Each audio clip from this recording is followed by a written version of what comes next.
ফিলিস্তিনের অবরুদ্ধ গাজা ভূখণ্ডে ইসরায়েলি বর্বর হামলায় কমপক্ষে আরও ৫৫ ফিলিস্তিনি নিহত হয়েছেন। এতে করে উপত্যকাটিতে নিহতের মোট সংখ্যা ৪৪,৯০০ ছাড়িয়ে গেছে। এছাড়াও গত বছরের অক্টোবর থেকে চলা এই হামলায় আহত হয়েছেন আরও লক্ষাধিক ফিলিস্তিনি। শনিবার ১৪ ডিসেম্বর এক প্রতিবেদনে এই তথ্য জানিয়েছে বার্তা সংস্থা আনাদুলু। প্রতিবেদনে বলা হয়েছে, গাজা উপত্যকায় ইসরায়েলের চলমান হামলায় কমপক্ষে আরও ৫৫ জন ফিলিস্তিনি নিহত হয়েছেন। এতে করে গত বছরের অক্টোবর থেকে এ পর্যন্ত মোট মৃতের সংখ্যা ৪৪,৯৩০ জনে পৌঁছেছে বলে শনিবার অবরুদ্ধ এই ভূখণ্ডের স্বাস্থ্য মন্ত্রণালয়ের জানিয়েছে। মন্ত্রণালয়ের এক বিবৃতিতে জানিয়েছে, নিরলস এই হামলায় আরও অন্তত ১,০৬,৬২৪ জন ব্যক্তিও আহত হয়েছেন।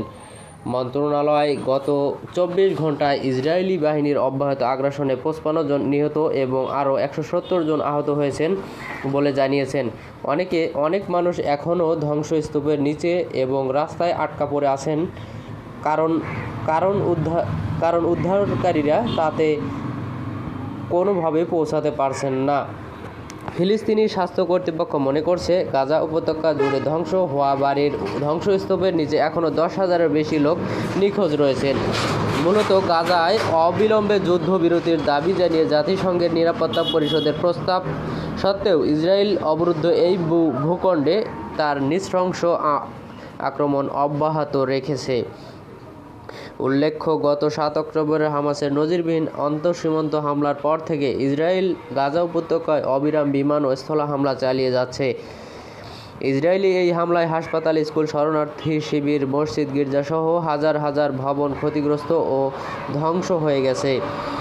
এছাড়াও ইসরায়েলি আগ্রাসনের কারণে প্রায় ২০ লাখেরও বেশি বাসিন্দা তাদের বাড়িঘর ছাড়তে বাধ্য হয়েছেন। মূলত ইসরায়েলি আক্রমণ গাজাকে ধ্বংসস্তূপে পরিণত করেছে। জাতিসংঘের মতে, ইসরায়েলের বর্বর আক্রমণের কারণে গাজার প্রায় ৮৫% ফিলিস্তিনি বাস্তুচ্যুত হয়েছেন। আর খাদ্য, বিশুদ্ধ পানীয় ও ওষুধের তীব্র সংকটের মধ্যে গাজার সকলেই এখন খাদ্য নিরাপত্তাহীন অবস্থার মধ্যে রয়েছেন। এছাড়াও অবরুদ্ধ এই ভূখণ্ডের ৬০% অবকাঠামো ক্ষতিগ্রস্ত বা ধ্বংস হয়ে গেছে। ইসরায়েলের ইতিমধ্যেই আন্তর্জাতিক বিচার আদালতে গণহত্যার অভিযোগে অভিযুক্ত হয়েছে।